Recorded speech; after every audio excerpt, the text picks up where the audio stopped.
Hi, everybody. Welcome to another episode of PitchUs. My name's Tim Cooley. Today we're joined by Jeff Erickson, as usual, and then Hall Martin. I'm the author of the Pitch Deck book, and I also help with the deal flow for Park City Angels. Jeff, why don't you do a quick Yep, Jeff introduction? Erickson. I am with a company called Forecaster that does financial modeling software to help early stage founders model out their financials, make better strategic decisions, and prepare for fundraising. I'm also an angel investor, not quite as prolific as our guest, Hall Martin. So, Hall, if you'd like to introduce yourself, we're excited to have you on the show today. Great. Yes, my name's Hall Martin. I'm with 10 Capital. I've started 3 Angel Networks, and we help form capital at all stages. We help startups find investors. We help angel groups find members, and we help angel funds find limited partners. So we work at all levels of the ecosystem.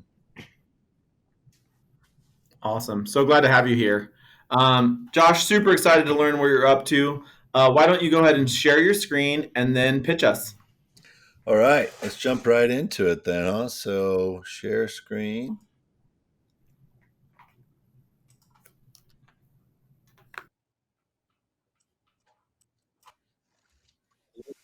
How's it looking? Are we ready to roll?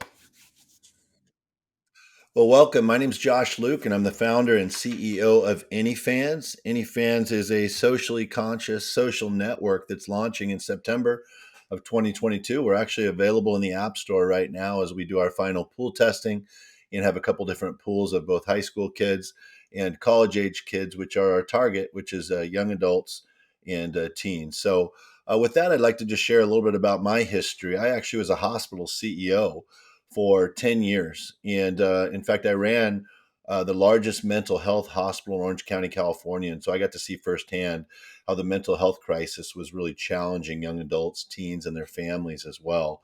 And from there, I was asked to develop some coursework for the University of Southern California. I ended up developing that course and teaching it in really population health and wellness, and really started hearing from my students at USC and at some other universities I was teaching at, the same things I was hearing from my children at home, who were at the time were in high school and now they're all in college, which is they were really struggling to make connections. And so that really started me on a journey to develop a social media app that could really meet young adults and teens where they're at. So I wanted to share a little bit about ANYFANS with you today. Gen Z and Gen Alpha, meeting them where they're at is a term we use often. Screen time is up, social and interpersonal skills are down, and as a result, self-esteem, anxiety, stress, and mental health are really struggling because it all gets back to the inability to establish meaningful relationships. And whereas traditionally the older generations, and I'm a proud Gen Xer, okay, the older generations traditionally kind of pick on the newest and youngest generations because they have these new cool and hip things that we don't always understand. I've always felt like, hey, why don't we better understand it and meet them where they're at? So rather than say, put your phone down and pay attention, why don't we bring some tactics to improve their self-esteem, reduce stress, reduce anxiety, help them overcome the mental health crisis, and as a result, establish meaningful relationships? Why don't we take that to them where they're at instead of complaining about where they're at, which is on social media apps? So the current social networks, in fact, are the problem when it comes to the mental health crisis. The current networks, whether it's TikTok, Instagram, Facebook, Snap, there's one goal, and there is no number two, and that is that dopamine rush really is to maximize ad revenue. Simple as that. It's capitalism. It's been a very successful business model. But as you know, there's been a ton of backlash, and we're already starting to see, I wouldn't say the downfall of Facebook and Instagram, but definitely the backside of the aging out of Instagram being a cool and hip app for the younger crowds. Lots of articles coming out about that every day. In fact, even this morning, I saw another. With ANYFANS, really our purpose is for that dopamine rush to contribute in a positive way to all of those things that we set out to address: improve self-esteem and anxiety, build confidence, create meaningful relationships, and yes, to maximize ad revenue. This is capitalism. We want to and believe we're going to have a very successful company and exit someday, but we can really focus on ad partners that are like-minded. We already have agreements in place with folks who provide meditation, folks who are going to help with self-esteem and anxiety, working with different national mental health organizations, and even the new suicide hotline 988. So those are all things that are going to be available with one little icon, with one touch within our app, while at the same time creating a generation defining social media experience for Gen Z and Gen Alpha. So let me tell you a little bit about that social media experience. ANYFANS is a free app, and we pride ourselves on that. A lot of these new apps are really subscription based, and they want user upgrades to like and follow, things like that. We pride ourselves on being a free app. Okay, our app feels a lot like Instagram. However, our feed, your user feed, is grouped into themed hangouts, and you can see a few samples of those hangouts. And there's more than 50 hangouts already. But Good Vibes is where you go for that pick me up. There's Campus Corner for college age students. There's demo tape for those that want to share a sample of them singing some country music, rap music, or even, guitar or drum solo. There's a Pride room. There's a crypto and NFT room. And one of our 3 or 4, what we call the golden nuggets in our business model, and there's 3 or 4 that we think those alone could really push our business model over the top, is the fact that we have hangout rooms. That's what we call our groups, hangout rooms, for each university campus across the country. University of Southern California, where I teach, we have a USC Trojans room. We have one for the BYU Cougars, the Utah Utes, the UVU.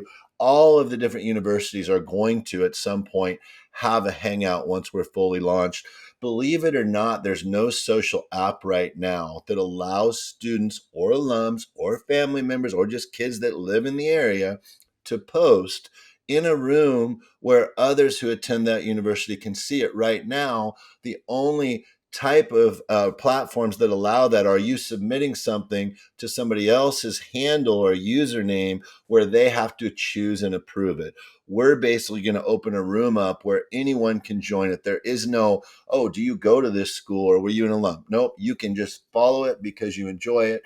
So this is a sample of our Hangouts. And the third point I want to make is that each of these Hangouts has a series of hosts, 3 or 4 creator hosts, and these hosts are all creators on other platforms like YouTube, Instagram, and TikTok, and they're really being trained to drive that conversation on those other platforms back to that hangout room where people can post on similar topics, whether or not they saw it on our platform. So our platform really kind of serving as the center of those creators' universe. So here's another sample of some of those hangs, and really we want to show the diversity of our hosts as well. Gamers is such a huge thing. There's a Star Wars hangout. There's lifestyle, foodies, Wall Street, all across the board. Extreme sports. There's one pretty much for every sport you can think of. Fantasy sports, and as I mentioned, each of the universities and even high schools will have their own hangout. And even in our early testing, we've started to see that these campus-based hangouts, because they're new and unique, are very popular with students. What does the app look like? It's not all that different than what you might see. We have a stories function at the top that's a square or rectangle functions, much like Facebook. You can post pictures, multiple pictures. A lot of people ask, hey, Josh, what does a hangout look like? And if you look at the third to the right sample here, you'll see it says Good Vibes hang on the top. Well, that really, unless I point it out, you might not even know that that's the hangout. So one thing that's really cool about our app is unless you follow that hangout, you are not able to post within the hangout, and it will not populate your feed. For example, for someone who isn't really religious, unless they follow the Christian faith room or the faith LDS room, they would never see those posts within that room in their main feed, similar to Pride, similar to some other things, okay? Unless you follow it, you're not going to see those posts within your feed. And we've gotten positive feedback on that functionality as well. I want to take this opportunity really quickly to say, because one of the most popular questions we get in kind of the post-Trump era and now the Elon era is this a free speech app? Yes, it is. However, it's not the place to come to be political and argue. And we've actually trained our hosts to really redirect conversations to say, hey, this is a feel-good, pick-me-up app. It's a place you come to get good vibes, to feel better, and to grow and build your self-esteem.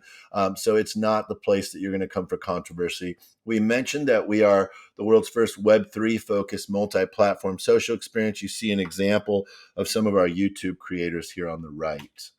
I've mentioned a little bit about our mental health initiative. One of our core values at ANYFANS is to provide resources within the app to combat the daily rigors of the mental health crisis. We're committed to diversity and positive mental health.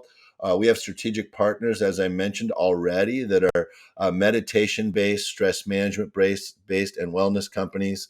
And as I mentioned, we will also have a one-click access on our app to resources for each of these things, as well as individuals that may be having suicidal thoughts or really having a tough day. So you can visit the Good Vibes Hang anytime to really see a lot of those things. So if you really want to know what the elevator pitch is for ANYFANS, it really can be broken down into 4 things. Our app is differentiated from other cool social apps with the Gen Zs and Gen Alphas in the following 4 ways. Our feed is grouped into hangouts that have influencer hosts, number 1. Number 2, in September, we will roll out the main feature of our app, which is rankings within each hangout. And at the end of a 60-day period, the winner of those rankings is given a badge, and those in the top 20 are given a badge that reflects that a popular vote within that hangout every 60 days said they were one of the most popular creators within that hangout. Again, to build self-esteem, to help advertisers see the up-and-coming influencer. There's so much research out showing that, like Kim Kardashian, who has 90 million followers, I'm one of them. I started following her more than 10 years ago. I don't see any of her posts. I don't buy anything she markets. There must be a better way to identify the up-and-coming creator and influencer. We believe that our popular vote on our website is one way to do that, with all the research showing that micro-influencers are just as effective in some cases as these massive influencers.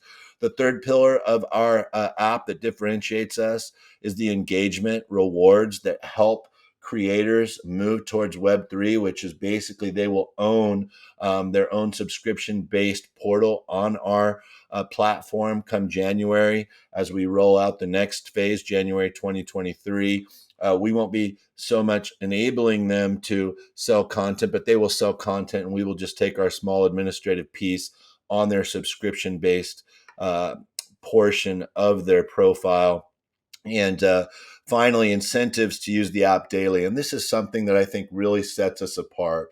A lot of Gen Xers like me play Wordle, the daily New York Times game. It's the first thing I do in the morning, gives me my dopamine rush. I want to see that streak. How can we give these incentives to the Gen Zs and Gen Alphas to get on this app every day through that, whether it's Wordle, or the kids use the Snapchat streak? We're actually going to give them a free dating match every day. They don't have to pay for it. Here's somebody who visits the same hangouts you do. Here's somebody who has the same interests you do. Again, a daily feature that encourages them to come back daily, as well as a few games that not only do you get engagement points for engaging each day and getting them correct, but for the streak that comes along with it, you get incrementally more points. It's really a tactic that drives that daily interest in loading up the platform and getting that dopamine rush to keep those various streaks alive through an incentive-based engagement rewards program. So it's those 4 things that really can set us apart from others. What about the market size, the problem statement, if you will? I don't think social media is a mystery to most in the startup world. More than 70% of the top 500 brands are buying on platforms. It's a $65 billion market in 2021. You have 3 dominant players and a lot of other players that really have had a tough time penetrating this top 3, but you're starting to see a lot of evidence again of the Instagram really aging out with the current high school and college kids. The Barstools of the world have a very, very niched following, as do the Reddits, as you see. And a couple of these other platforms are very much subscription based. And to point out here, one of the revenue streams, which I'll get to in a second here, is a upgraded subscription package for $19.99 a month to be a super fan, where you can vote more than once per room, where you can get more than one match per day for free. So that will be one of our revenue streams. I'll get to the revenue streams in a second, but the capital structure, my wife and I have invested $500,000 of our own money because we believe in this model. I have a co-founder who's not an investor, but my chief technology officer, who has been with me for a year now and is really responsible for a lot of the innovation that's taken place and the leadership of our dev team. Our raise allocation on crowdfunding, we're striving for $250,000. We're approaching 200,000. We've really shifted our focus now to our seed round of $1 million. We're in discussions for our first term sheet at 100,000. We are in search of a lead investor. Me being a first-time startup founder in terms of raising venture capital, I'm very committed to working with a lead investor that is believes in our vision, and at the same time is very open to working with the first-time founder who has really developed a niche that we think can grow both in the short term and in the long term. Our burn rate is very manageable. $30,000 for the next month or two until our launch, and then we're going to be closer to the $40,000 range. We have engaged with Forecaster so we can understand by our launch in September exactly what we can expect, both revenue projections and our burn rate. On my final slide here, just reminding you that we are Web3 focused, that we're incorporating both blockchain and a focus on creators and influencers being really their own boss. The owned media, if you will, is the term we used to use as creators. Now we're seeing different terms emerge, but so much backlash with creators as to YouTube and TikTok and Instagram, the amount of revenue they're taking out of their chunk. We want to be not just Web3 focused, but interactive, community focused, and positive. And our vision is to become the generation defining multimedia experience for the younger Gen Zs and the Gen As. And if you invest in ANYFANS in 2022 and 2023, you can expect that 60% of your investment will go towards development, about 35% will go to marketing, and the remaining will go to administrative fees. Thank you very much. Great. Awesome. Thank you. Hall, we lost you there for a little bit, but you're back. So that's great. Great. Yes, I thought you did a great job there, Josh. I really appreciate the work you did there. What I liked in particular was the social impact component. You put that right up there, and I thought that was a really great thing. I think that's part of every app going forward, is that there needs to be some social impact, and you have a very good one there with the mental health. I like the way you put in gamification. I thought you were using all the right tools there for that and getting a lot of activity with that. I also like the fact that you're designing for Web3. That's going to be the basis of the next generation. So I thought you put a lot of the basic tools for Web3 in there for data ownership and supporting the creators. And I thought that was a great plus as well. So those are the things that jumped out at me as being a really good, solid product. As an investor, I appreciate you're putting your own money into it as well. I think that shows real commitment and skin in the game for what you're doing there. So those are the things I thought you did really well with. Thank Yeah, you. great. Really Great appreciate job, that. Josh.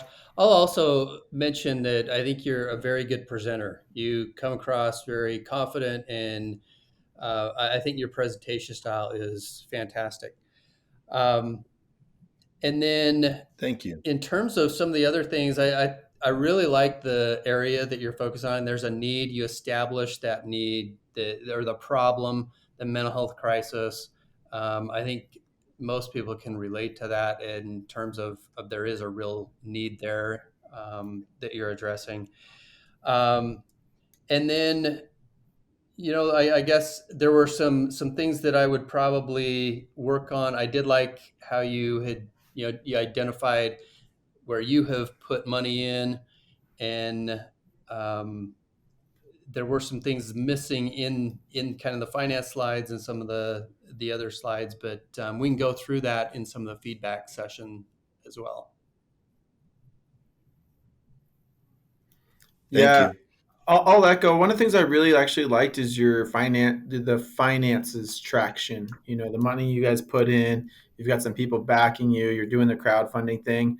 That's very impressive. Not everyone's at that stage, so good job there.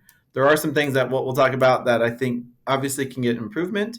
But we'll start with Hall on what would you have liked to seen differently. You know, what was missing, things like that. Sure. So I may have missed it, but we'd like to see more on the engagement metrics. I didn't actually catch that, how many people engage. I know there's a vision of having them use it every day, but how much are they using it now would be one factor. So engagement is one of the key factors investors look for. And at some point, we have to metric that and start driving towards that. The other was is I once had a designer tell me, I wish I had designed for virality instead of revenue, and was trying to find what elements of virality you have built into the product. How do we get other people to join? And it's making it a part of the design as opposed to an after the thought marketing activity. We're always trying to get more people coming in, but is there tools in the design that we can get people to automatically invite friends and engage a little bit more naturally in the flow of the product itself? And the last one is with a good basis of Web3 there, I thought you might have a path to tokenization where you can actually put some monetization behind the tokens that would start to make that a little bit more interesting for investors and maybe some of the higher end players. Maybe that's part of the plan, but didn't see that in the pitch. Thank you for that. And I'll actually probably wait till you're all three done and address some of those things to Perfect. fill in those blanks. Yep. Sure. So I had a couple things. The first thing is you definitely went long. So, you kind of know the audience, and this is a great thing for our listeners to know the audience before you're going in, how long you've got, and practice your pitch to make sure you're at that mark. We're pretty lenient here, but I've seen pitch competitions where at the 10-minute mark or sometimes the 7-minute mark or whatever it is, they cut you off. It's like, all right, done. Thanks. And it doesn't matter if you're halfway through or whatever, you're done. So one of the things I noticed is if we would have cut you off at 10 minutes, we wouldn't have even gotten to the revenue model. We wouldn't have had any clue that how you make money. We wouldn't have had any clue on some real key important points. We were still talking about the product at the 10-minute mark. And so that's something I think you want to be conscious of. One thing that I suggest to a lot of the founders is build a 3-minute pitch. So have a 3-minute pitch, a 7-minute pitch, and a 10-minute pitch. If you can build a 3-minute pitch, it's going to make your 10-minute pitch a lot better because you're going to know what to focus on and what the key things are, what you might be able to skip over. So that's something you should probably practice on. That's a great suggestion. Thank you. A couple other things I picked up on. There were a few slides missing, so I would suggest I would get a copy of Tim's book and I would read through it. And if you can structure it the way Tim kind of does it in his book, you won't miss any of the key components. There were a couple of things missing. The first was a team slide. And I know you addressed that, our team is me and my wife. I'm not sure how involved your wife is other than she, invests some money with you. And you've got a CTO. That was it. I mean, I don't know who else is involved. I don't know if you've got some great advisors. Did mention that you're a first-time founder. I definitely wouldn't emphasize that. I almost take that differently and say, I've surrounded myself with this amazing team and these advisors that, that have the experience and have 3 exits or whatever it is. So team slide could be really powerful for you. Again, you're going to have to find some areas to cut down on probably the product discussion or to start, have at least 30 seconds or so to talk about your team real quick. The other thing that was missing was your ask slide. And Tim will tell you this. I mean, you typically want to end with an ask slide, make it clear what you're asking, what the investors are expecting. And you did hit on the use of funds. You did that verbally, but it's probably good to have some type of you can incorporate that into your slide of here's what we're asking for, here's what it's going to go to. But I would make that a little bit more clear, concise, and wrap it up real nice at the end there with an ask slide. So, Thank okay, you Tim, for that. I'll give you some time here. Yeah, so one of the things I would do is really work on the beginning part of this. There's a couple things that I'm going to address before, and this is more consultative. I'm actually really confused by the name of the company and the space that you're playing in. So I love TikTok. There's lots of things about it that I really like. But we all know that there is a subpopulation that use OnlyFans, and OnlyFans has a very negative connotation. So you have this almost a polar opposite of what you're trying to build, which is the opposite of OnlyFans with almost the same name. So that got me really confused at the beginning. I will also say, looking at your background, I actually thought this was a sports app. And I know that we can cut that out, but just looking at the name and kind of making some assumptions without knowing anything about what you're doing, it was just really fans is usually connected with sports. So I was really kind of confused on what it was just based off the name. You started off by saying your background in healthcare, and I thought that was awesome, and it makes sense on what you're trying to build. I would suggest to move away from your title screen in that slide, so that we can see you, maybe some credentialing, some of the things that these worldly problems that you're seeing. A lot of times what we like to do is read the slides a little bit as you're talking. So if you've progressed conversationally, but you left me on a slide behind, I have nothing to kind of latch onto. So it would have been nice to go that route. As you develop this thing out, I think that what I got from the application is that there are hosts and then there are these rooms. And so if we look at the social media apps that are out there, and Jeff, maybe you can help me, or Hall, what's that social media app that was kind of like podcasting that was super popular 2 years ago through the beginning? Clubhouse. Yeah. Clubhouse? What was it called? Club what? Clubhouse. Yeah, so Clubhouse, right? So Clubhouse had a very similar kind of room structure. The host did that whole thing. Does anybody use Clubhouse anymore? No, it's seen a huge drop off. Our rooms are different. I think your point is well taken in that our rooms are actually more just like a LinkedIn room or a Facebook room, but we have hosts that drive the conversation instead of a verbal conversation. Right. What I mean by that is that pathway, Facebook pages and LinkedIn pages, actually have very, very low interaction. Facebook pages basically don't exist anymore either. They even got rid of it for their businesses. So I want to, in TikTok, builds rooms through an algorithm, right? You just by what you participate in puts you into a categorization of a room, which is awesome because I actually can somewhat control that, right? I see home improvement stuff and new business things. And so I like the idea of hosts. I'm just interested to see how it goes, but I'm trying to compare you to all the other social media platforms. And what I'm looking for really is that differentiation between the two or all of them. And so if we look at TikTok as kind of the most up and coming, it's literally killing YouTube at the moment. They have the best video editor that's out there. And I wish we were using Riverside. I wish they had their video editor in the TikTok video editor, right? So you can create videos super quick and get them out there that look high polished and whatever. And so I was looking for that kind of really uniqueness. I love the idea that this the social aspect of it, but I feel like that's such a small component because you could do that through an algorithm. Be like, man, are you okay? Right? For example, in TikTok, if you're on it too long, it says, hey, you should go to bed. I don't know if anybody's hit that, but I hit that way too often.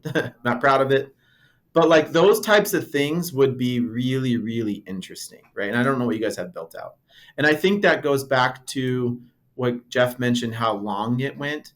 I think if you can focus on those key differentiators between your guys' platform and the other ones, because we see lots of social platforms even till today, because everybody likes this model. I think that would really help us be like, oh, I see why people want to use this. Like TikTok was the perfect storm in a lot of ways. Everybody was home not doing anything, and everybody wanted to film themselves dancing.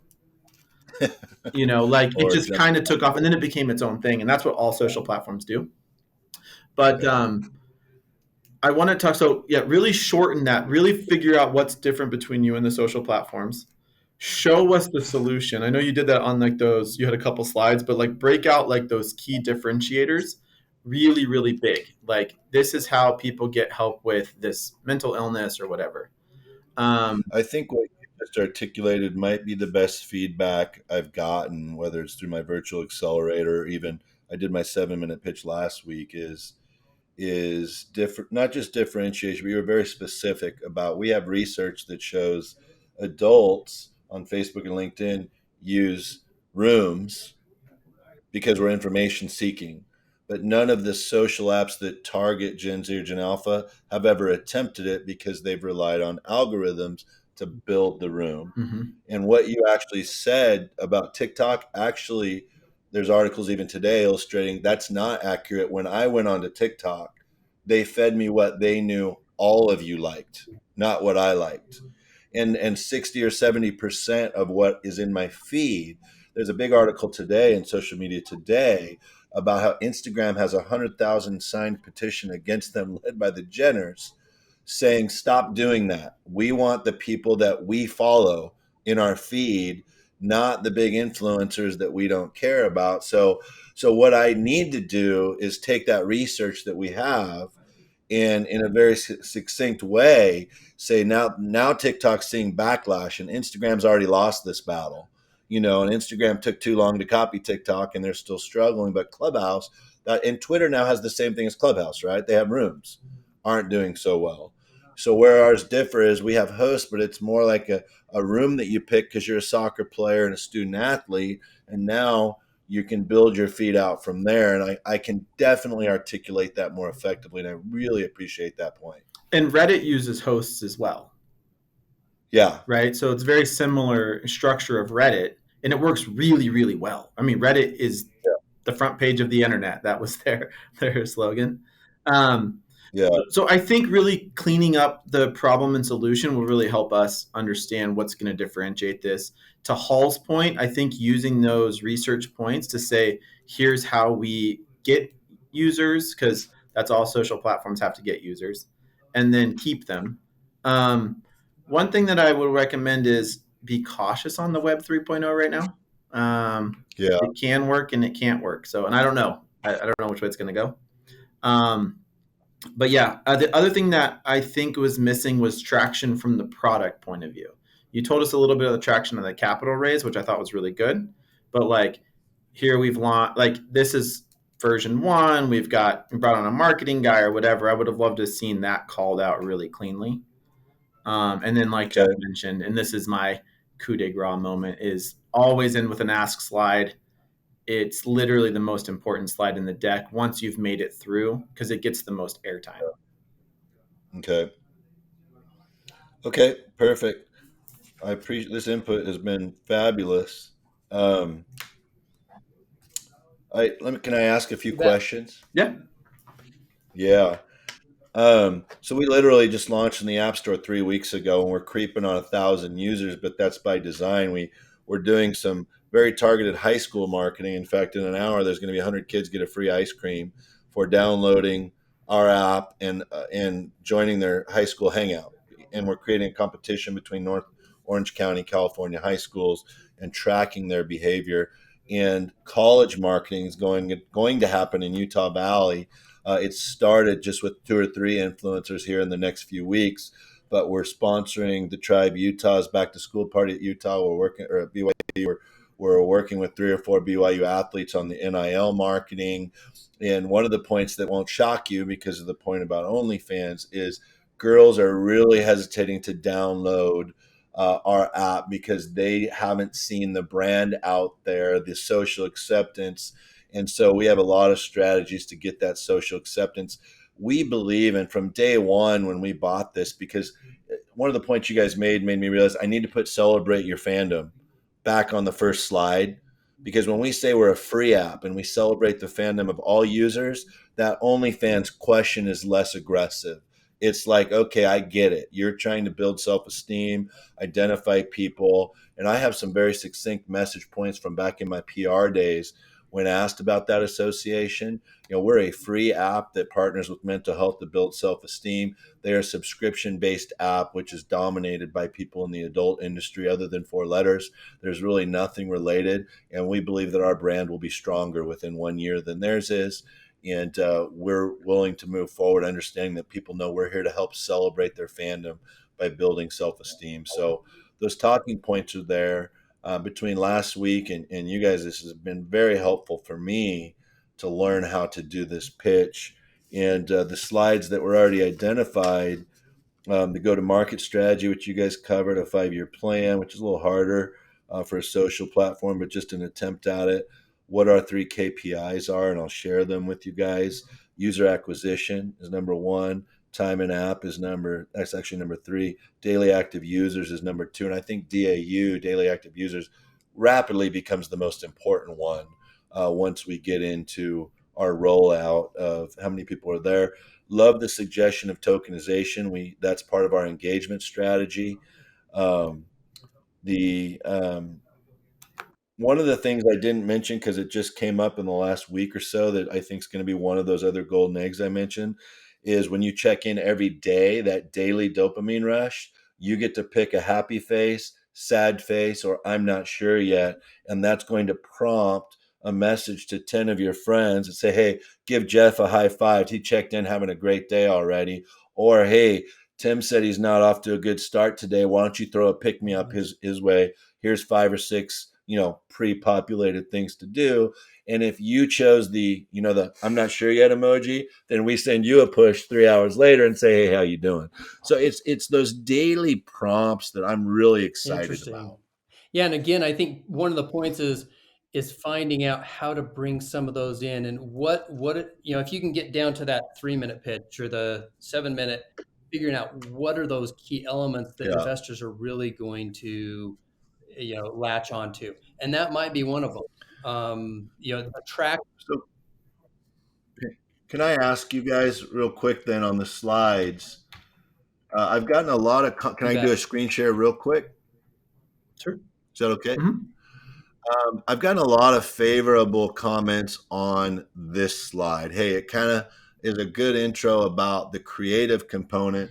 But for the first time, what I'm hearing from you all is maybe it would be better to have the elevator pitch slide before that. Here is what is going to differentiate us from others. And if you want to know what it looks like, then we go back to here's an example. I think it might be easier for me to shorten the pitch if I did that as well into a 3-minute pitch. Yeah, so I'll say this. If you focus on and you drive clear problem, then it's really easy to show a clear solution, right? So this I thought was okay. It's really small font. We recommend, no less than 22 font. Because again, like I said, we're going to read as you're talking. And so you don't need all of those rooms. You need to show me what a room looks like. And then you could say, there's millions of rooms that could get created, right? Like how you decide what room is created and who hosts the room, I'm not entirely sure on that. But maybe that is an important thing. Like you have to go through some training or whatever. I don't know. But anyways, Hall is really struggling to maintain connection. But anyways, I think that's going to be that's really important. If you can clearly define the problem, then you can clearly define the solution. And then if you can show us the solution and the problem in a way, then it'll be dialed. You'll see it'll come together really, really clean. Great. Okay. I think just even that last statement you made there, Tim, is really helpful in the flow of and everybody, you heard me say, like, here's what a hangout looks like, but I think maybe I can work that more into the flow of, and here's what it looks like with the host who actually hosts that one. Yeah. All right. This has been Jeff, any other feedback? Not right now. I think we probably got to wrap things up here. I don't know if Hall is able to join us or not with this activity. I don't know. Okay, so, well, unfortunately, Hall's not here, but so we always ask, based off of what we heard today, would you move the company into due diligence? So, Jeff, why don't you start us off? I think we've got a little ways to go, to tell you the truth, Josh. I think one of the things that will help and that you will want to focus on is, as you're actually, I was glad to hear you're working with Forecaster, and thanks for the shout out there. But I think that's going to ultimately really help you tie some of this together with a good financial projection slide that says, here's our revenue. And I think you can go through it pretty quickly, but it's going to show the potential that you have as a company. I didn't really get that out of your presentation. And then some of the other things we talked about, obviously, I mean, just working to give your investors the confidence that this is the team that's going to execute on this, and concisely depicting what your ask is and all of that. So I would pass for now, but I think you've got the underworkings of a great presentation in the works. Thank you. Hall, we see you're back. Can you hear us? Yes. Sorry about that. But you guys have been doing a great job there. I've been watching this as well. So, Hall, why don't you, based off of what you heard, would you take this company on to due diligence? Probably not. I'd probably put it in my follow-on category, where I check in every month to see how we're doing with the engagement rates and the traction and the features and so forth. It sounds like we're still got a lot of positioning and some key things there. It's not far away, but I would like to see a little bit more engagement before we go into a diligence process, because we just need a little more data. Yeah. Okay. And I would agree as well. And one thing to keep in mind is the groups usually we work with like to put fuel on the fire. That's what their mantra is, right? We're really not investing in the development of ideas, at least for angel groups. A lot of angels, unless they really like you as a human or the idea, then they'll invest early. But most angel groups want to put fuel on the fire. And so that's why we're saying we need to wait a little bit longer. And so for me as well, I would wait on this one. Having seen a lot of social platforms, I'd like to see where you grab that audience, what niche you're going after, and I think that's going to come through some trial and error. So that's and to that point, I mean, if you notice, all of us kind of went back to traction a little bit. I think as you start to get some traction, and you mentioned, not in your presentation, but just off